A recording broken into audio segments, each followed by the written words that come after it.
Hey there, everybody. Pete Pardo here from Sea of Tranquility. Welcome to another edition of Questions and Answers. Today is Sunday, July the 7th. Man, before you know it, summer's going to be halfway over already. It's crazy, crazy, crazy, crazy. It's been a couple of weeks since we've done a shit with this show, so got some good questions here. Got a little batch of them here that I'm going to tackle here live on the show. If you don't hear me answering your question, one of two things. Either it means it's been answered or asked and answered before on previous episodes, so I highly recommend you go into our questions and answer playlist and check out the old episodes. Or maybe it's something that could have done with just a quick answer, and what I've done is I've gone through and I've answered them right on the channel in the comments section. So it might be one of those two reasons, or maybe it's just a question that kind of really doesn't pertain to anything we normally cover here on the Sea of Tranquility YouTube show. So let's jump right in. So the first question is from Thomas Sharpless. Thomas asks, I'm on a beach vacation in South Carolina at the moment and thought this may be an interesting topic of discussion for you and the Sea of Tranquility followers. I found in my life that certain music matches certain circumstances and or environments, making those situations more pleasurable or tolerable. The question is, what albums make the best summertime listening? That's a really good question. So for me, when summer kind of rolls along, you're thinking, sitting out by the pool, doing some yard work, barbecuing, maybe having a couple cold ones out with your wife or significant other and the dogs or the kids or what have you. So for me, as soon as the weather starts getting warmer, classic rock is all the rage for me.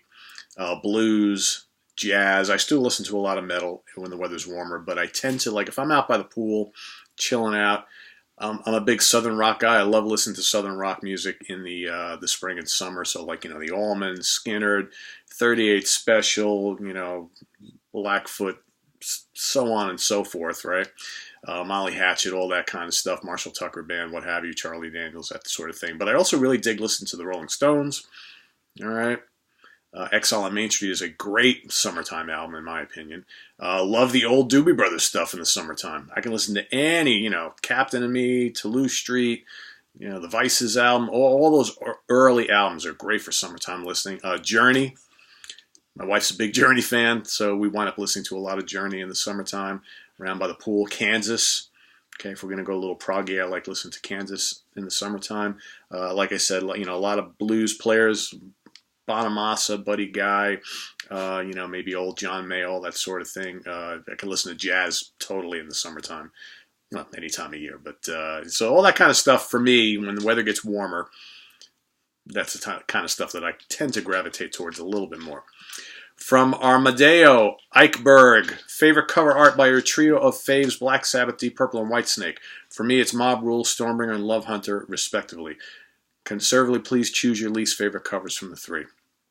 All right, so from Sabbath, probably Sabbath, Bloody Sabbath. All right, from Purple, Fireball. And from Whitesnake, Love Hunter, yeah, certainly. Although I really dig the slided in cover a lot. So my least favorite covers, let's see. In fact, I didn't write these down, so I totally forgot about the second part of your question. From Sabbath, least favorite. Oh, you know what? I mean, I can go to one of the later ones, obviously. Forbidden is pretty much a shitty album cover.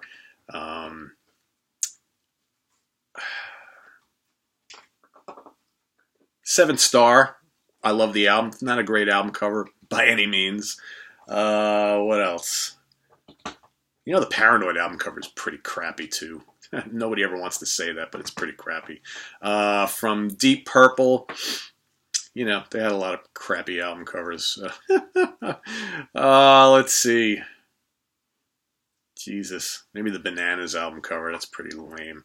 And from Whitesnake, they did so many with just the logo on there and not much else.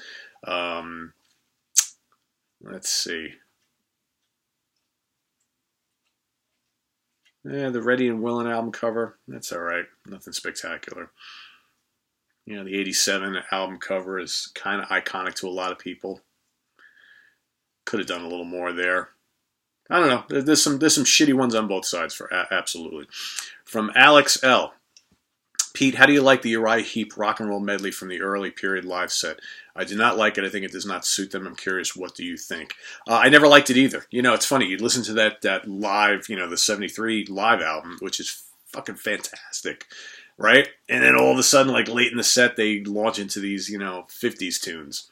And there's nothing wrong with those 50s tunes, and they do them well, but they just don't belong there. On the same token, you know, even on the Scorpions Tokyo tapes, where they do like a little, like, you know, medley there, 50, it's like, why? It's like, wouldn't you have rather heard another Heap song?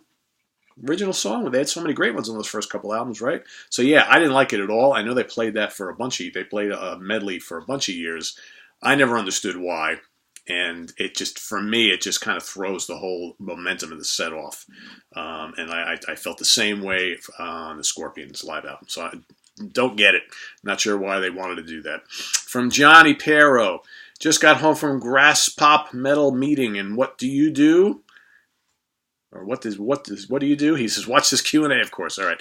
Now I'd like your opinion, but please keep in mind that I'm from Belgium. At the festival, I've seen bands like Behemoth, Orange Goblin, etc., but also top bands like Slayer, Def Leppard, Whitesnake, and Kiss. Now those bands announced their farewell. Well, not all of them, but some of them. So where do you see the future of those massive festivals where all the classic stadium bands are quitting? I mean, over here in Europe, bands like Ghost, Gojira, Volbeat are immensely popular, but can they sell out a stadium or festival? I doubt it. And do you see a band in hard rock metal getting as big as one of the former named bands? Thank you for the great work, and is there a possibility of another show about covers that sound better than the originals? On your last question, probably, so stay tuned. As far as the festivals go, yeah, I mean, you know, a lot of the bands that have been headlining festivals for the last 20, 30 years were either bands or are either bands that were huge acts in the 70s or the 80s, and they're still active and they're still going. But eventually, you know, the bands retire, all the members die, and they call it a day, all that kind of stuff. I mean, it's going to happen eventually. Eventually, we're going to get to the point where a lot of these big bands, like you mentioned here, are no more. Some other bands have to step up. You know, the problem is, like mainstream rock and, you know, hard rock and metal, they don't do the big business like they used to back in the old days. So what they're going to have to do is put together a lot of bands who maybe today aren't that level of success that those bands of yesteryear were. So you mentioned Ghost and Gojira and Volbeat. We're going to need more of those. You know, whether you throw Greta Van Fleet in there, whether you throw Rival Sons in there, or whoever the next flavor of the month is or whatever, we haven't done a very good job of elevating like more modern bands to those kind of statuses. And whether that's ever going to happen again, I don't know. But you're going to have to, and you know, it's hard for me to speak because we don't have these festivals here in the U.S. I mean, that shit just doesn't happen. We're most of us here who, you know, don't have the luxury of traveling over to Europe to see some of these great rock and, you know, hard rock and metal festivals. We don't have that, so it's hard for us to kind of relate other than seeing it from afar. So you get what they're going to have to do. Let's say 10 years from now, when you know the Kisses, the Whitesnakes, the Judas Priest, the Iron Maidens, and so on and so forth, the Slayers, the Metallicas are no longer playing. Right? They're gone. They're going to have to assemble a lot of these more like kind of mid-tier bands to get people to come out. I think European fans are used to festivals. I think they're going to come out regardless. But, you know, to some older folks, like maybe 50 years old and over, you're going to have a hard time drawing those people. And I think that's where the disconnect is. I think younger people, all right, like the event. They maybe don't care as much about who's playing. It's the event of the whole thing. Whereas for an older fan like myself, it's less about the event and more about, well, which bands are going to entice me to get off my fucking couch, right, and travel somewhere to a day-long festival or 2 days or whatever it is. That's where it's at. So I think that the festivals will still do well, but they're going to draw less and less older rockers, okay, like me. That's where I think it's going. From Nick Yusofian, a thing I've noticed is the complexity of jazz fusion. There's a lot of fantastic music out there from Metheny, Return to Forever, Gambale, etc. One thing that took me a while to adjust to was the lack of vocals. I try to imagine a music video in my head to accompany the music like a cityscape and coastline for Spike's song or an industrial line for Assembly Line by the Dixie Dregs. Do you have any techniques like that to help you appreciate the music more, or do you just know about time signatures and things like that automatically? Thanks for your time. Nick, I'm curious how old you are, because you mentioned like music video. So I'm assuming you're probably a bit younger than me, and you kind of grew up in the 80s with music videos being attached to songs. And in my opinion, MTV and the music video ruined music. All right. And I think we unfortunately have a lot of folks, maybe like yourself, who have a hard time listening to music without that visual aspect. Okay. Or without, and there's a lot of people too who are my age who just can't seem to get into music that doesn't have vocals or lyrics. So forget the image part of it, okay? So when you're listening to jazz or jazz fusion or instrumental prog or classical or whatever it might be, okay, just close your eyes and just let the music take over your head and your brain, all right? Listen for the melodies. Let the melodies catch you. Don't worry about having to see something, okay? That's why you have ears, all right? That's why music was made. Music was made for your ears, okay? To listen to and enjoy and let it take you away. There doesn't always have to be, and this is I guess a criticism of people who can't listen to music unless it's got lyrics about love and boyfriends and relationships and all that kind of stuff. Music is about more than that. Okay, if you like that sort of thing, fine, but listen to the melody. A great melody is a great melody. You don't need to have a vocal line next to it. Okay. Listen to a lyrical guitar line or keyboards or piano, right? This has nothing to do with time signatures and all that kind of stuff. If the music engages you, all right, or the thing is, just let it engage you. Okay, so whether it's like a unison guitar keyboard line or a bass groove or some tricky drum fills, or maybe it's a mellotron wash or maybe some electric piano or Hammond organ, just listen to the melodies, listen to the lines. Don't always wait for something to appear to you, okay, or a vocal line to speak to you about, what the artist is trying to convey. At its core, the artist is trying to convey a musical message. Let it happen. Don't fight it, okay?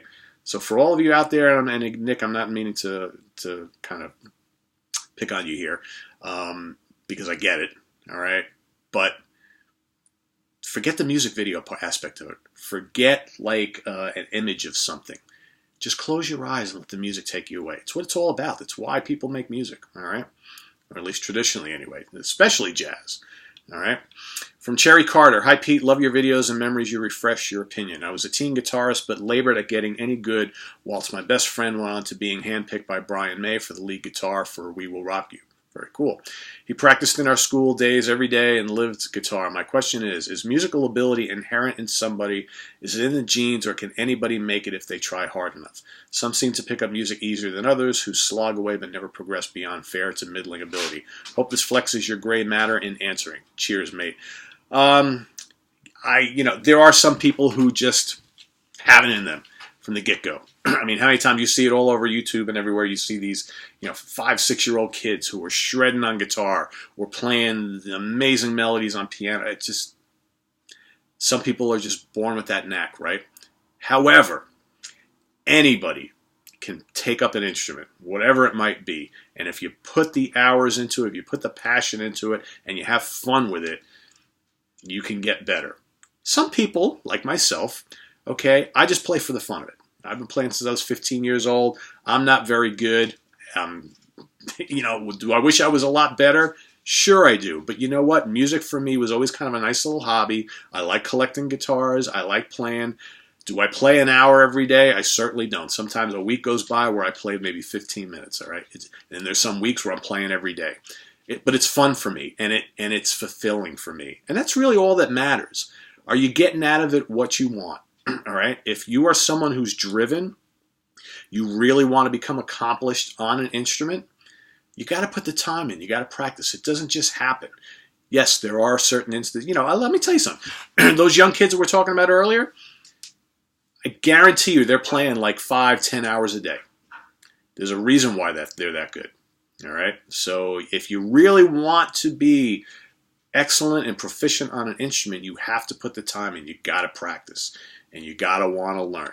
Okay, if it's just fun for you, and you like to pick it up, pick up whatever, the sax or the guitar every now and then, and have a little fun with it, that's cool too. As long as you're having fun with it, doesn't really matter. If you want to be great, you got to put the time in. If you're okay being mediocre, and it's just a fun thing for you, and you just don't have the time to really dedicate towards it, then that's good too, right? So we have another similar question coming up, which I'll tackle in a couple minutes, from Gary Aya.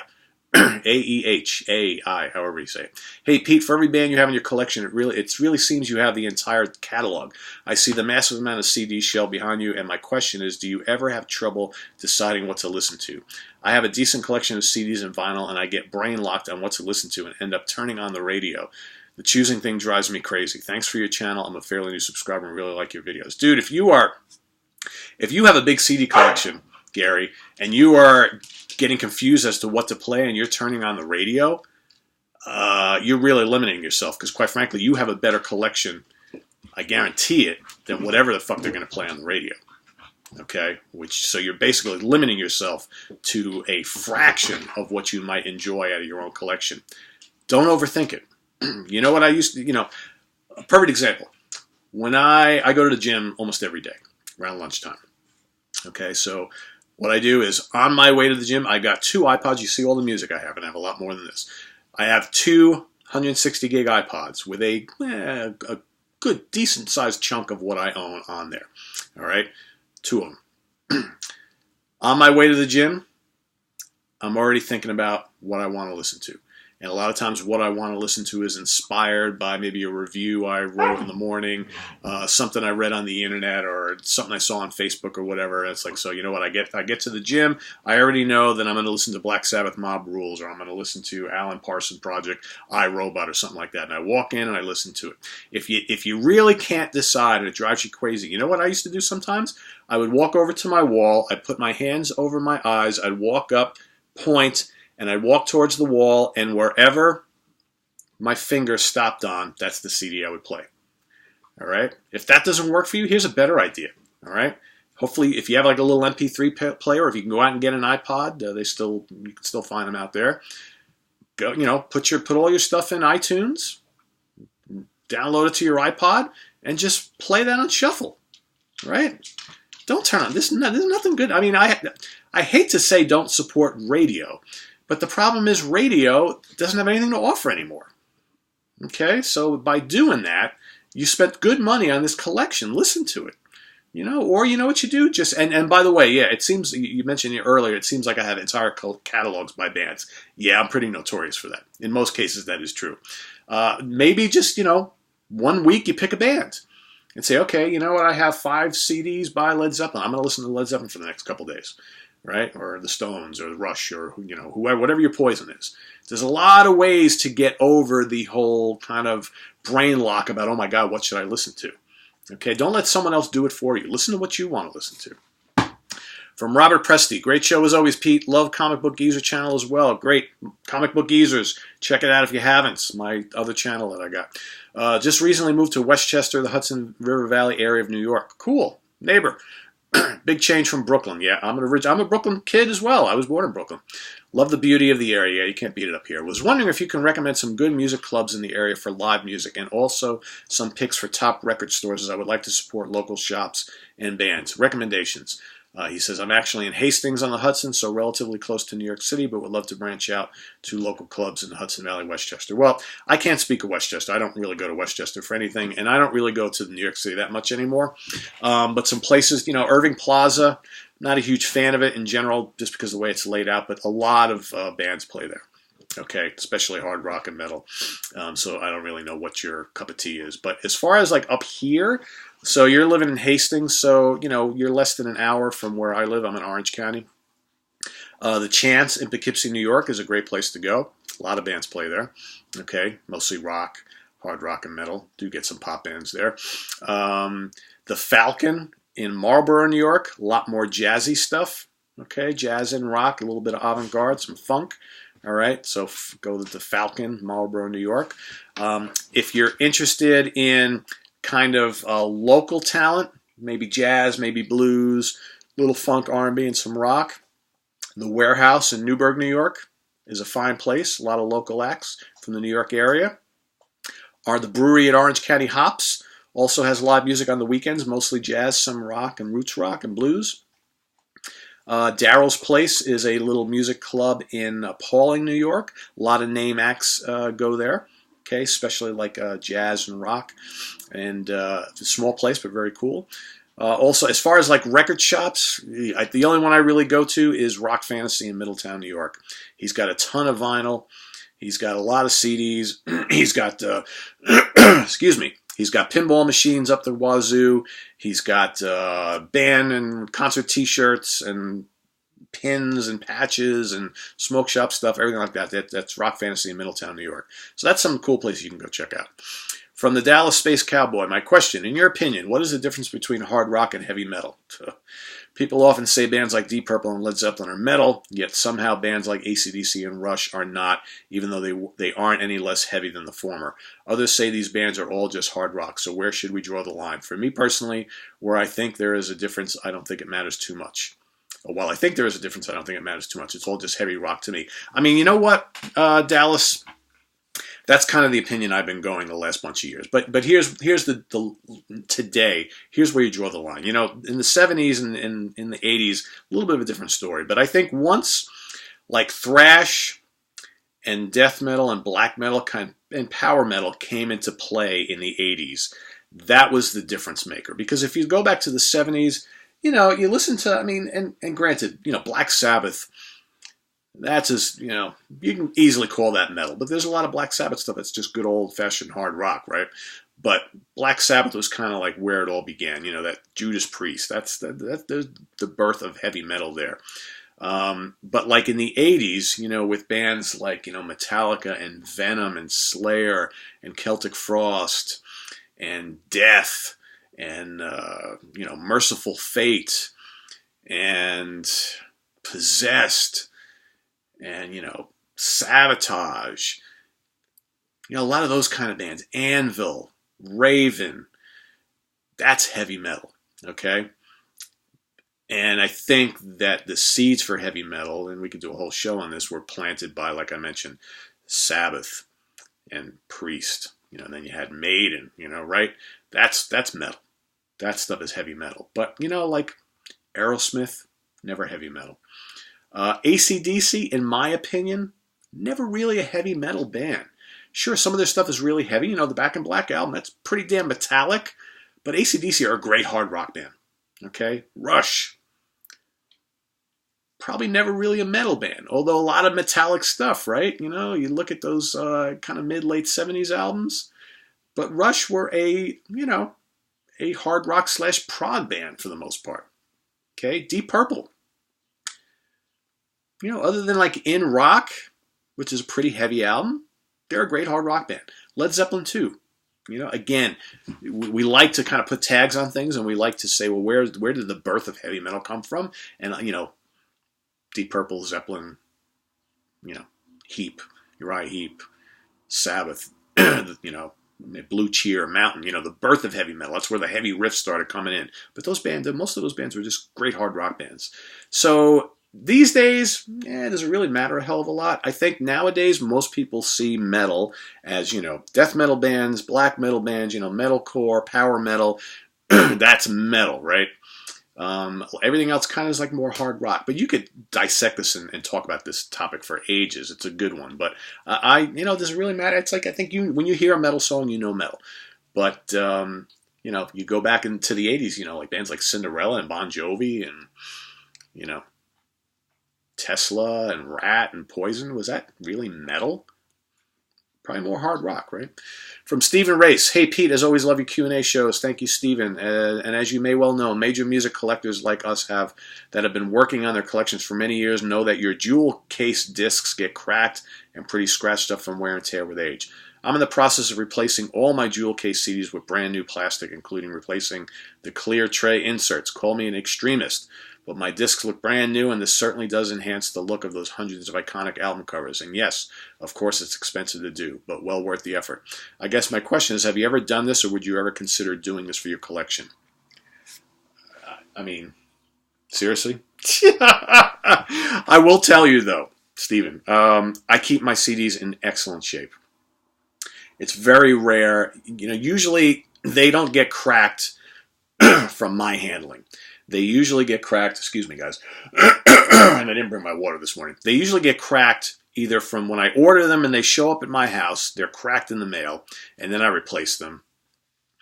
Or if and this happens very rarely, if I let someone borrow them, and I haven't let anybody borrow a CD in ages, so that just usually doesn't happen. But generally speaking, once I receive them, if they are either in great condition or if they come kind of cracked and I replace the jewel case and they go onto my shelf or go into the car and, here around the house, that generally almost never happens. And when you really think about it, how many of your CDs now are digipacks? It's amazing, over the last 5 years, how many CDs come in digipacks now. Especially prog and jazz stuff. A lot of the metal stuff still comes in digipack. In jewel cases, but it's just amazing. So, and for me, I accumulate a lot of blank jewel cases because we get CDs in all the time for review, and when I mail them out to my writers, I take them out of the jewel cases, save on shipping, and I keep the blank jewel cases for instances like those. So they're good to have. I can imagine if you were to replace every one of them, that's and there's nothing worse than in the tray when you get the little prongs, right, that the CD sits on when they come in, and when you get its new CD and they're all broken all over the place. It's like, oh, come on, man. So great question from Mike N. Hey Pete, love the content. I'm 47 and had only dabbled in playing keyboard and drums casually when I was a teenager. Never joined a band, school, or otherwise. But through my life, my love of music has never waned, and in recent years I've had an itch to properly learn the keyboard, with my interest being rock, blues, and metal.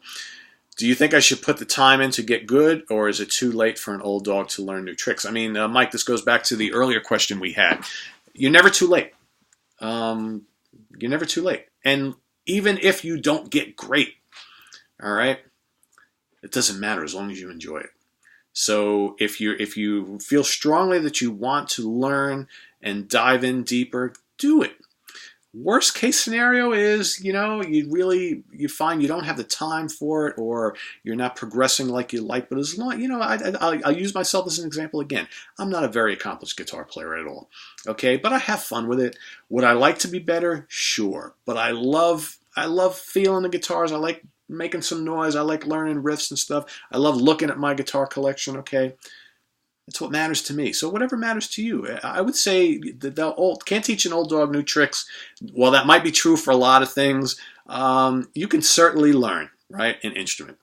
All it takes is dedication and practice, right? So I would say go for it. From Tula Dreams, Pete, hi there. So I have always had a few prog albums in my collection since I was a kid, without realizing they were prog, but I've only recently consciously got into prog. I am after something obscure and challenging, something left field that takes a few listens to digest. Could you please recommend me something? Thanks, keep up the good work. All right, so I'm gonna go out there for you. All right, I'm gonna recommend Universe Zero Heresy, because that is definitely gonna take a few listens. That is definitely not an easy listen. Do not expect a highly melodic, kind of cheery album. It's dark, it's foreboding, it's complex. This is serious underground, dramatic, menacing prog rock. Okay, Universe Zero Heresy. Excuse me. Any of their first 3 albums, first 4 albums, first 5 albums, all good. But that's one of my favorites. So I urge anybody else who's watching this channel who's a prog fan and likes a lot of the more underground stuff, feel free to recommend Tulu Dreams is the viewer's name, Tulu Dreams.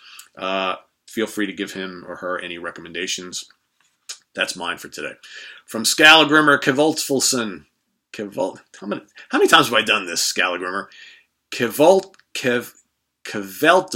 That's actually, I think, how you say it.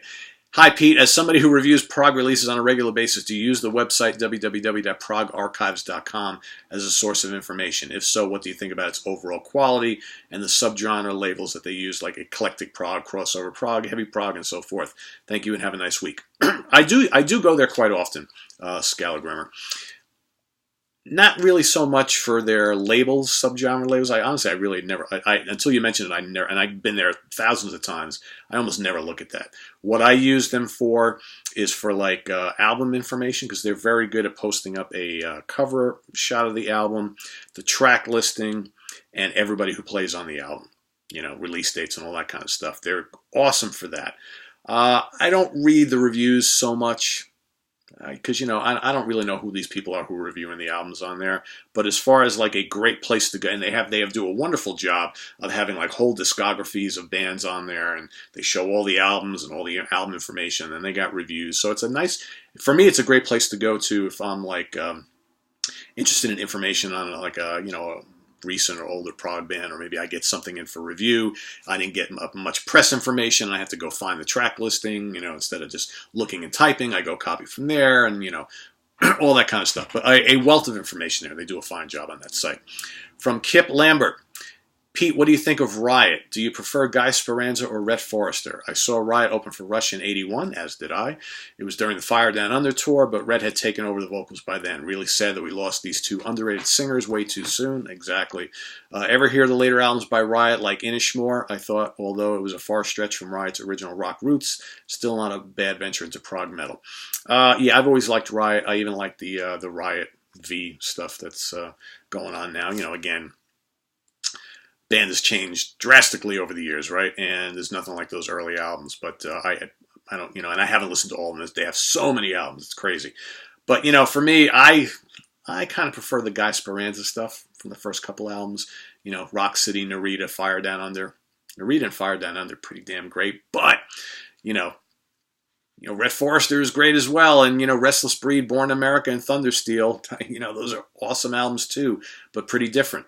So yeah, a very underrated band, a great American hard rock metal band, whatever you want to call them.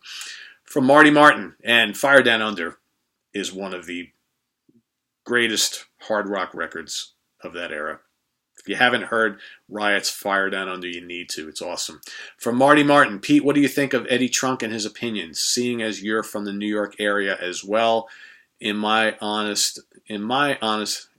IMO, you would lose and find him your range of, I don't know what you're trying to say here, Marty.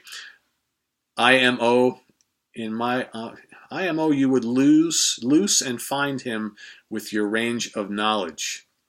I'd be grateful if you could give your opinion. All right, Marty, I'm really not sure what you're asking here, but you want my opinion of Eddie Trunk, I'll give it.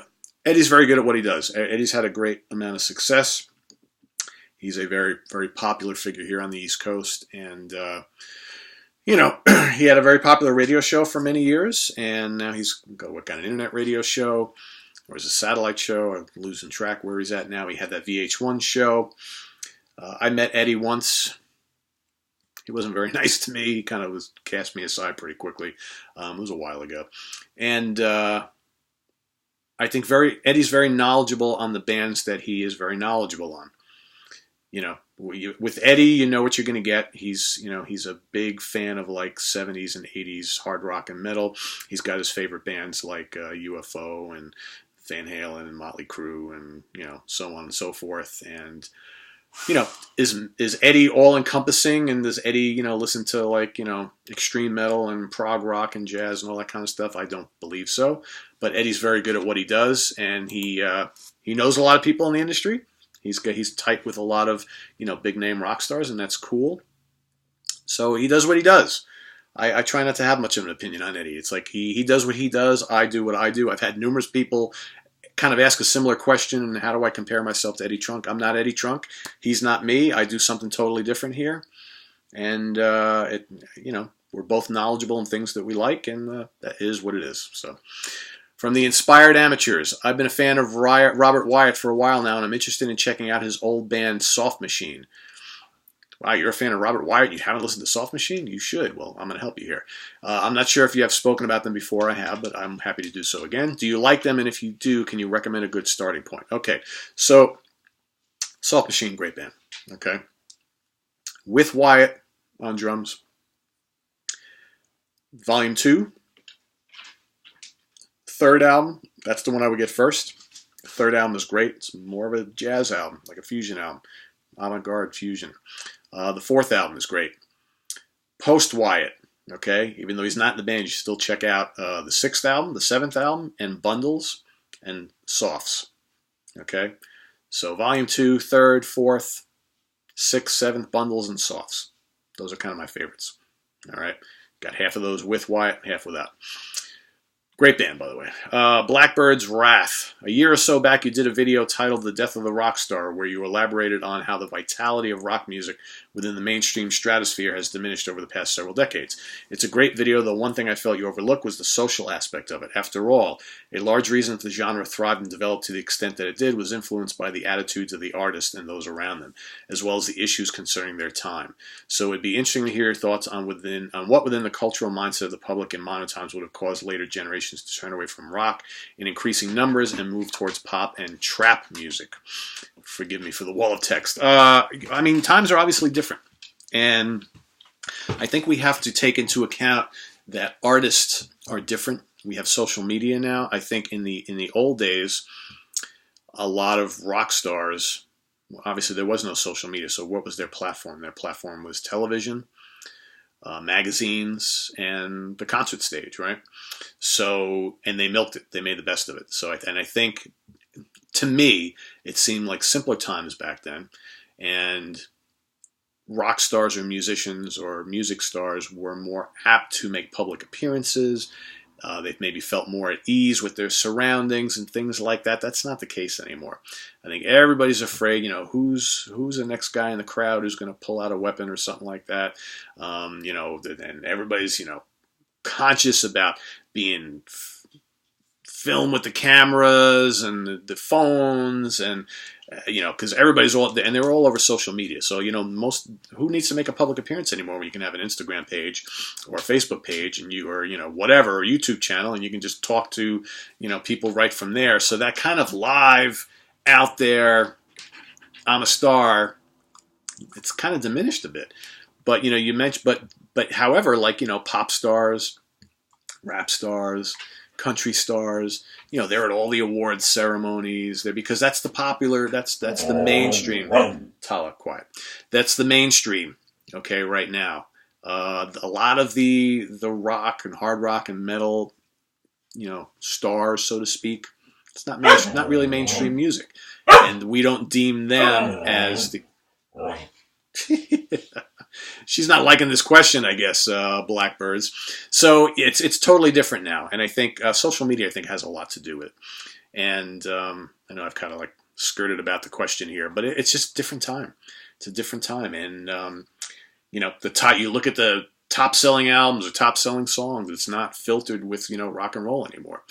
It's you got all your flavor of the months, the pop stars, the dance stars, the rap stars. Here today, gone tomorrow. All right, so we're just not really making rock stars anymore, people. It's just the way it is. And most of the people who we deem as stars, they're stars because of social media, right? You can become huge on social media and you don't have to make one public appearance. It's crazy. From MBF78, this has been on my mind for a while and it seems to be in discussions for a while on this channel and others. The issue is lineup changes and revolving door bands, and I want to ask about something that hasn't been brought up before. I was reading somewhere about if you don't be quiet, I'm going to kick you out of the office. She's being a pain. I was reading somewhere about Yes and how they continue to exist while none of the founding members are part of the band, with Chris Squire dead, John Anderson retired, etc. And my question is, should more bands do this, i.e. continue to function even after all their original members are out, or would that lead to basically licensing of band names that would just exist in name only? Or is this a particular case for Yes because the two Buggles guys, I forgot their names, have been with the band for a while now and they're able to carry on the name and legacy of Yes? What do you think? Well, first of all, there's not two Buggles guys carrying on with to name it. Yes. Steve Howe is still in Yes. Steve Howe is not a founding member, but he's a classic member. Okay, Alan White, he's kind of a part-time member now, but he's a classic member. Jeff Downs, the keyboard player, he's from the Buggles, but he's only been back in the band for a number of years. Trevor Horn has not been in Yes for ages. He was only on the Drama album. So, but yeah, you're going to see more of this. I mean, that's just the way it is, because I think if the general public still wants to have that band in some form or another, someone from that band, whether they were maybe the last remaining classic member or founding member, or maybe they're, someone who joined the band later on and continued. You see it all the time. Look at Molly Hatchet, perfect example, right? I think you're going to see more of this, because it's hard to imagine that just all these classic bands are just going to fade away and disappear, right? So, but we'll see what happens. The next 5 to 10 years is going to be telling, because that's when a lot of these classic bands they're at that age, right? So we'll see what happens. All right, from Jay Allen. Pete, love the shows. I'm not sure this is exactly a question, but it's been something I've been talking about lately with a couple of friends. What do you think why do you think it is that almost all the top songs from bands come from a relatively early period in their histories? Do you think that the intense creative spark fades with time, or do you think it's because their core fan base is more receptive at a certain age? And you know what? My dog is driving me crazy. So guys, here we're going to have a little treat for you. I'm going to take you on a walk with me through my house. All right? Because Tala obviously has to pee or poop, and she's not having any of my delay tactics. So here we're going through the house.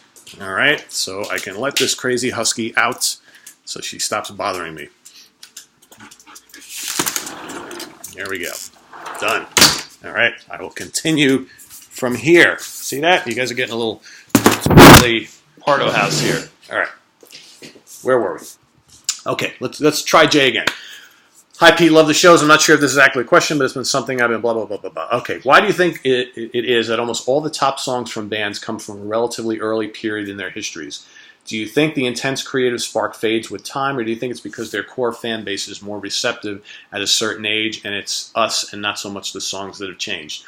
Or a combination? I thought your perspective would be particularly interesting since you review and like many of the new releases from classic bands, but when you do a top 10 show, all or almost all of the selections are from the band's earlier periods. The hits became hits when the bands were in fashion and got more radio play, certainly, but you're a deep cut guy. So if, say, Deep Purple put something out on a new album that rivaled their old stuff, you'd hear it, even if many wouldn't on their own. Whew, Jay, that's a mouthful. All right, so I think I'll use myself as an example. So a lot of the bands that I love are bands that I've loved since I was a kid. When we were kids, we weren't working full-time jobs and having families and all that kind of stuff. So what did we do? We went to school and we listened to music. And we didn't have the internet and all this kind of stuff, so we bought albums or tapes or 8-tracks or whatever the hell we bought. Okay? We listened to those to death. We learned them back and front, start to finish. We hung out with our buddies, listened to them. We dated women, we listened to them. Or girls, we listened to them, or vice versa.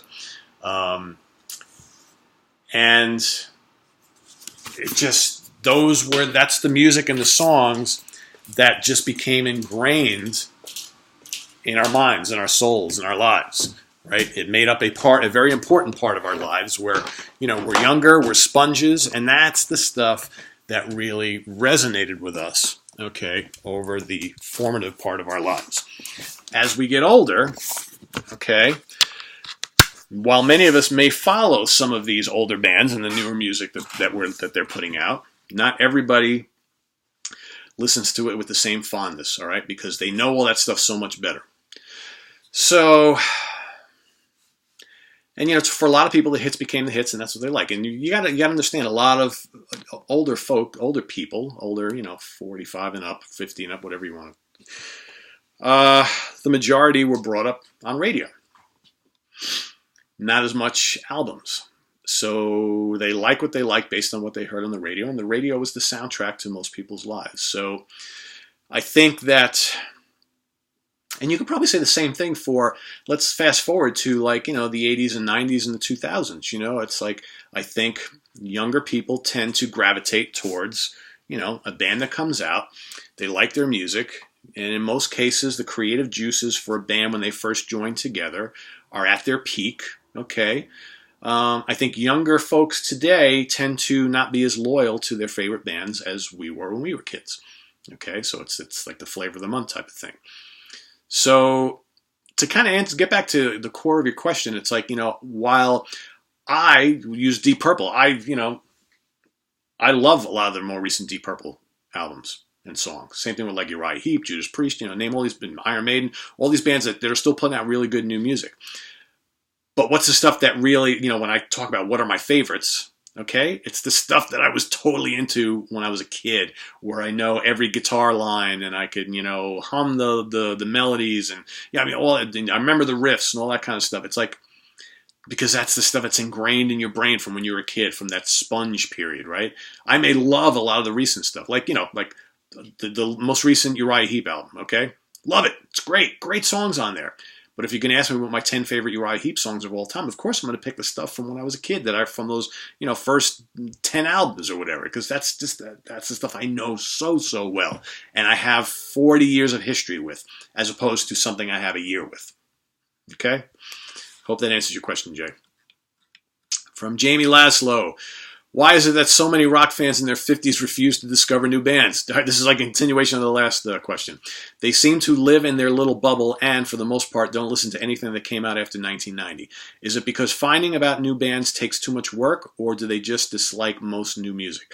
I simply wish older guys would realize there's more to contemporary rock than Rival Sons and Greta Van Fleet. Yeah, you're absolutely correct. I don't know what the answer is, because obviously that's not me. I am constantly seeking out new music and new bands all the time. That's just me, I guess. There's a lot of people who are very comfortable with those 10, 20, 30 bands maybe that they liked from when they were younger, and they're really not interested in anything else. And then a lot of people, and I'm not trying to pick on anybody here, but I've heard and seen enough over the years to know that this exists. And then those type of people complain that there's no good bands coming out that are original anymore. And I see it all the time. I hear guys who are like my age and even a little bit, older. I try to recommend stuff to, and they're like, ugh. And, and newer bands, and like, that's just so derivative of Yes. That's just so derivative of King Crimson. And I'm just like, yeah, but they're making good music. Because, in 5 years, you may not have a Yes or King Crimson anymore. So wouldn't it be nice to have someone that kind of maybe touches on a little bit of that element that they've made so great, right? But they're just not willing. And I know a lot of people who they complain about modern production techniques and this, that, and the other thing. And it's like, oh, music is so compressed. It's like, yeah, I get it, but it's like you won't bother seeking out new music, but you complain that there's not anything good coming out. And that and it's fine to hold on to all those old favorites. Trust me, I know, I still do. But you got to be a little bit more open-minded, I think. And so I don't know. Yeah, it's like once 1990 ended, it began. It's like all right. I don't listen. You have so many people who refuse to listen to anything that came out after that. It's like it was the end of the 80s. It's like done. That's it. So now for the rest of my life, I'm only going to listen to 70s and 80s music. It's like. So I don't know. Yeah, there's a lot more to contemporary, Rival Sons and Greta Van Fleet. They're great. But, I mean, shit, how many great hard rock acts that are rooted, their music is rooted in the sounds of the 70s are coming out of Sweden? There's a ton of them. And I'd argue that a lot of them are better than Greta Van Fleet. Well, Rival Sons is pretty great, but, Greta Van Fleet's a really good band. But, man, there's a lot of great stuff coming out of Scandinavia right now. Young bands that are playing classic-sounding music, all right? That should be huge. So I'd urge anybody who's 50 and up. Christ, we didn't have the internet 30 years ago. So how did you find out about stuff? Right? You went to the record store. You maybe heard a song on the radio or read something in a magazine, or God, you saw a fucking video on MTV, right? Well, now, God, you got a million ways to find, new music. It's like what amazes me. All right, so I did the other day. I did a new What's Hot video with like a dozen new releases. Okay, from a bunch of new bands, a couple older bands, whatever, all new stuff. And I guarantee you, I'm already seeing it, that video gets viewed less than half of the videos and probably way less than that, compared to the videos of stuff that I do when I'm talking about, albums or bands from the 70s or the 80s.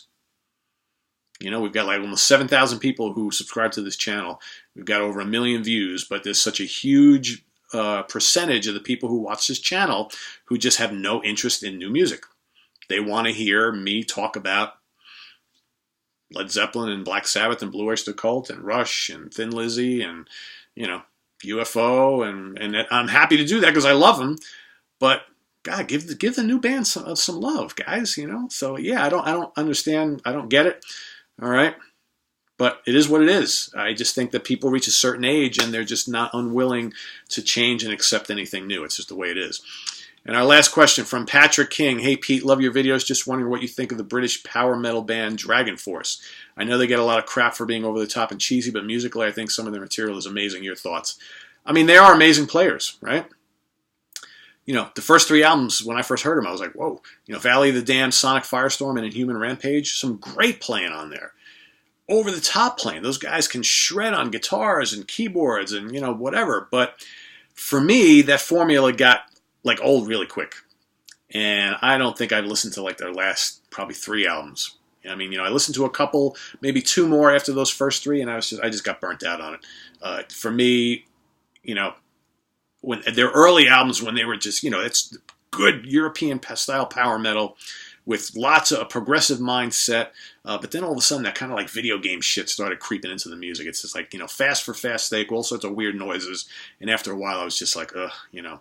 So for me it got really cheesy pretty quick, but damn bunch of talented players. And I saw them live once and I was like, holy crap, these guys are talented beyond belief.